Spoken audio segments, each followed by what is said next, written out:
ಬುದ್ಧ ಅಂಬೇಡ್ಕರ್ ಸಂದೇಶಗಳನ್ನು ಎಲ್ಲರೂ ಅಳವಡಿಸಿಕೊಳ್ಳಿ. Doctor P Devaraju. ಕರಿನಂಜನಪುರದಲ್ಲಿ ಭಗವಾನ್ ಬುದ್ಧ ಅಂಬೇಡ್ಕರ್ ಜಯಂತಿ ಆಚರಣೆ. ಚಾಮರಾಜನಗರ. ಸಮಾನತೆಗಾಗಿ ಶ್ರಮಿಸಿದ ಬುದ್ಧ ಅಂಬೇಡ್ಕರ್ ಸಂದೇಶಗಳನ್ನು ಎಲ್ಲರೂ ಅಳವಡಿಸಿಕೊಳ್ಳಬೇಕು ಎಂದು ಭೋಗಪುರ ಪರಿಶಿಷ್ಟ ಜಾತಿ ಪರಿಶಿಷ್ಟ ವರ್ಗಗಳ ವಸತಿಯುಕ್ತ ಸರ್ಕಾರಿ ಪ್ರಥಮ ದರ್ಜೆ ಕಾಲೇಜು ಪ್ರಾಂಶುಪಾಲ ಡಾಕ್ಟರ್ ಪಿ ದೇವರಾಜು ಹೇಳಿದರು. ನಗರದ 10ನೇ ವಾರ್ಡ್ನ ಕರಿನಂಜನಪುರ ಬಡಾವಣೆಯ ಶ್ರೀ ಮಂಟೇಸ್ವಾಮಿ ದೇವಸ್ಥಾನದ ಮುಂಭಾಗದಲ್ಲಿ ನಡೆದ ಡಾಕ್ಟರ್ ಬಿಆರ್ ಅಂಬೇಡ್ಕರ್ ಅವರ 135ನೇ ಜನ್ಮದಿನಾಚರಣೆ ಹಾಗೂ 2570ನೇ ಬುದ್ಧ ಜಯಂತಿ ಕಾರ್ಯಕ್ರಮವನ್ನು ಉದ್ಘಾಟಿಸಿ ಮಾತನಾಡಿದರು. ಸರ್ವರನ್ನ ಒಳಗೊಂಡ ಸಮಾಜ ನಿರ್ಮಾಣಕ್ಕಾಗಿ ಬುದ್ಧ ಬಸವ ಅಂಬೇಡ್ಕರ್ ಅವರು ನೀಡಿರುವ ಜೀವನ ಸಂದೇಶ ಮೌಲ್ಯಗಳನ್ನು ಎಲ್ಲರೂ ಅಳವಡಿಸಿಕೊಳ್ಳಬೇಕು. ಅಂಬೇಡ್ಕರ್ ಅವರ ಪರಿಶ್ರಮ, ಅಧ್ಯಯನಶೀಲತೆ, ಸಾಧನೆಯ ಜೀವನ ಮಾದರಿಯಾಗಿದೆ ಎಂದರು. ಪ್ರಜಾಪ್ರಭುತ್ವಕ್ಕೆ ಸಂವಿಧಾನವೇ ಅಡಿಪಾಯ. ಸಂವಿಧಾನದಿಂದ ಭಾರತದ ಪ್ರಜಾಪ್ರಭುತ್ವದ ಬೇರುಗಳು ಬಲವಾಗಿವೆ. ದೇಶದಲ್ಲಿರುವಷ್ಟು ಸ್ವಾತಂತ್ರ್ಯ ಬೇರೆ ಯಾವ ದೇಶದಲ್ಲೂ ಇಲ್ಲ. ಜಗತ್ತಿನ ಅತಿದೊಡ್ಡ ಪ್ರಜಾಪ್ರಭುತ್ವ ರಾಷ್ಟ್ರದ ಘನತೆಯನ್ನು ಅಂಬೇಡ್ಕರ್ ಅವರು ಕೊಟ್ಟಿರುವ ಸಂವಿಧಾನ ಎತ್ತಿ ಹಿಡಿದಿದೆ ಎಂದರು. ಅಧ್ಯಕ್ಷತೆ ವಹಿಸಿದ್ದ ಡಾಕ್ಟರ್ ಬಿಆರ್ ಅಂಬೇಡ್ಕರ್ ಮಹಾಸಭಾದ ಅಧ್ಯಕ್ಷ ಸಿಎನ್ ಉಮೇಶ್ ಕುದಾರ್, ಚಿಂತಕ ಡಾಕ್ಟರ್ ಬಿಆರ್ ಕೃಷ್ಣಕುಮಾರ್ ಮಾತನಾಡಿದರು. ಪ್ರಥಮ ದರ್ಜೆ ಗುತ್ತಿಗೆದಾರ ಚೆನ್ನಪ್ಪ ಸ್ವಾಗತಿಸಿದರು. ಅರಣ್ಯ ಇಲಾಖೆ ವಲಯಾಧಿಕಾರಿ ರಾಜೇಂದ್ರ, ಯಜಮಾನರಾದ ಶಿವಮೂರ್ತಿ, ಮಹೇಶ್, ಮಂಟಯ್ಯ, ಮುಖಂಡರಾದ ಪರಮೇಶ್, ಬಸವಣ್ಣ, ಚಿನ್ನಸ್ವಾಮಿ, ನಾರಾಯಣ್, ಸಿದ್ದಯ್ಯ, ಡಾಕ್ಟರ್ ಬಿಆರ್ ಅಂಬೇಡ್ಕರ್ ಯುವಕ ಸಂಘದವರು, ಸರ್ಕಾರಿ ನೌಕರರು, ಮಹಿಳಾ ಸಂಘದವರು, ಗ್ರಾಮಸ್ಥರು ಭಾಗವಹಿಸಿದ್ದರು. ವರದಿ ಹೊಂಬನಂಜುಟ ನಾಯಕ, ಎನ್ಕೆಎಸ್ ಟಿವಿ4, ಚಾಮರಾಜನಗರ.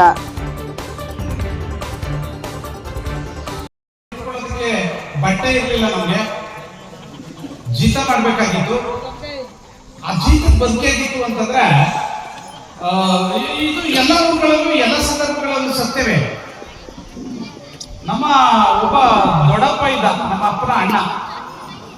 ನಾನು ಸುಮ್ಮನೆ ಅದನ್ನು ಉದಾಹರಣೆ ಕೊಟ್ಟು ನಾನು ಮಾತಾಡ್ಲಿಕ್ಕೆ ಶುರು ಮಾಡ್ತೇನೆ. ಕಾರ್ಮಿಕರಿಗೆ ಸಾಮಾಜಿಕ ಬದುಕನ್ನ ತಂದುಕೊಟ್ಟಂತ ಈ ಶುಭ ದಿನ ಮತ್ತು 2570ನೇ ವರ್ಷದ ಬುದ್ಧ ಪೂರ್ಣಿಮೆ ಕಾರ್ಯಕ್ರಮ, ಬುದ್ಧ ಮಹಾತ್ಮರು ಜನಿಸಿದಂತ ಈ ಶುಭ ದಿನ ಮತ್ತು ಬಾಬಾ ಸಾಹೇಬ್ ಅಂಬೇಡ್ಕರ್ ಅವರ 135ನೇ ಜಯಂತ್ಯೋತ್ಸವ, ಈ 3 ಕಾರ್ಯಕ್ರಮಗಳನ್ನ ಡಾಕ್ಟರ್ ಬಿಆರ್ ಅಂಬೇಡ್ಕರ್ ಸಂಘದ ಯುವಕರು, ಕರಿನಂಜನಪುರದ ಎಲ್ಲ ಗ್ರಾಮದ ಯುವಕ ಯುವತಿಯರು, ವಿಶೇಷವಾಗಿ ಗೌರವಾನ್ವಿತ ಎಲ್ಲ ಯಜಮಾನರುಗಳು ಸೇರ್ಕೊಂಡು ಬಹಳ ಶ್ರದ್ಧಾ ಭಕ್ತಿಯಿಂದ ಮತ್ತು ಇವತ್ತು ಬಹಳ ಪವಿತ್ರವಾದಂತ ದಿನ. ಆ ದಿನ ಈ 3 ಜಯಂತಿಗಳನ್ನ ಆಚರಣೆ ಮಾಡ್ತಿರ್ತಕ್ಕಂಥದ್ದು ಒಂದು ಬಹುದೊಡ್ಡ ಮಾದರಿ ಕಾರ್ಯಕ್ರಮ ಅಂತ ಹೇಳಿ ನಾನು ಭಾವಿಸ್ತಾ, ಈ ಕಾರ್ಯಕ್ರಮದ ಆಯೋಜನೆಗೆ ಕಾರಣಕರ್ತರಾದಂತ, ಈ ಆಲೋಚನೆಯನ್ನು ಮಾಡಿದಂತ ನಿಮ್ಮೆಲ್ಲರಿಗೂ ಅಭಿನಂದನೆಗಳನ್ನು ನೀಡ್ತಾ, ಈ ಕಾರ್ಯಕ್ರಮದ ಅಧ್ಯಕ್ಷತೆಯನ್ನು ವಹಿಸಿರ್ತಕ್ಕಂಥ ಸಹೋದರರು ದಲಿತ ಅಂಬೇಡ್ಕರ್ ಅವರ 135ನೇ ಜನ್ಮ ದಿನಾಚರಣೆ, 2520ನೇ ಬುದ್ಧರ ಜಯಂತಿ ಕಾರ್ಯಕ್ರಮವನ್ನ ಆಯೋಜನೆ ಮಾಡಿದ್ದೀವಿ ಅಂತ ಹಾಕೊಂಡಿದ್ದೀವಿ.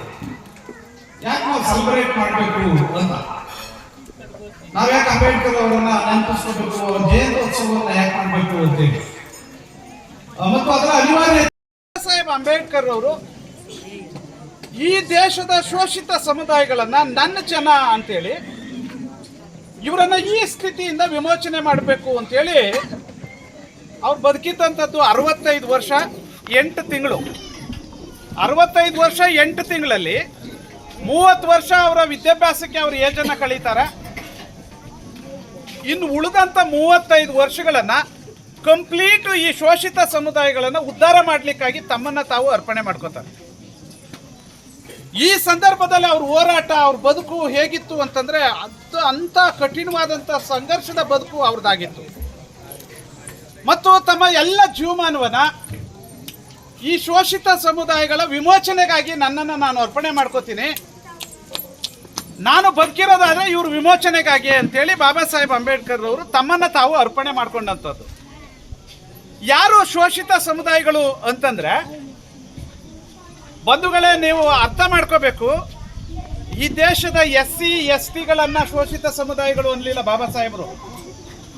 ಈ ದೇಶದಲ್ಲಿ ಇರ್ತಕ್ಕಂಥ ಶೆಡ್ಯೂಲ್ಡ್ ಕಾಸ್ಟು, ಶೆಡ್ಯೂಲ್ಡ್ ಟ್ರೈಬು, ಹಿಂದುಳಿದ ಜಾತಿಗಳು, ಧಾರ್ಮಿಕ ಅಲ್ಪಸಂಖ್ಯಾತರು, ಈ ಎಲ್ಲ ಜನರನ್ನ ಶೋಷಿತ ಸಮುದಾಯಗಳು ಅಂತ ಬಾಬಾ ಸಾಹೇಬ್ ಅಂಬೇಡ್ಕರ್ ಅವರು ಕರೆದಿದ್ರು.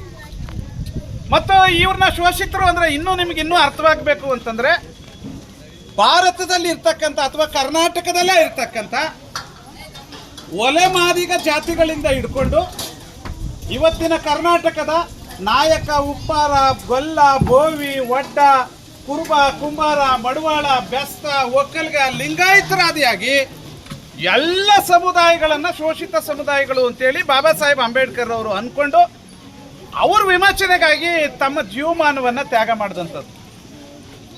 ಆದರೆ ಇವತ್ತು ಬಾಬಾ ಸಾಹೇಬರು ಅಂಬೇಡ್ಕರ್ 70 ವರ್ಷ ಆಗ್ತಾ ಇದೆ. ಈಗ ಡಿಸೆಂಬರ್ 6ನೇ ತಾರೀಕಿಗೆ ನಮ್ಮ ಮುಂದೆ ಇಲ್ಲ. ನಮಗೆ ಬಿಂಬಿಸಿರೋದು ಹೇಗೆ ಅಂತಂದ್ರೆ ಅಂಬೇಡ್ಕರ್ ಅವರು ಕೇವಲ ಒಂದು ವರ್ಗಕ್ಕಾಗಿ ಹೋರಾಟ ಮಾಡಿದ್ರು. ಬರೀ ಶೆಡ್ಯೂಲ್ಡ್ ಕಾಸ್ಟ್, ಶೆಡ್ಯೂಲ್ಡ್ ಟ್ರೈಬ್ ಜನರ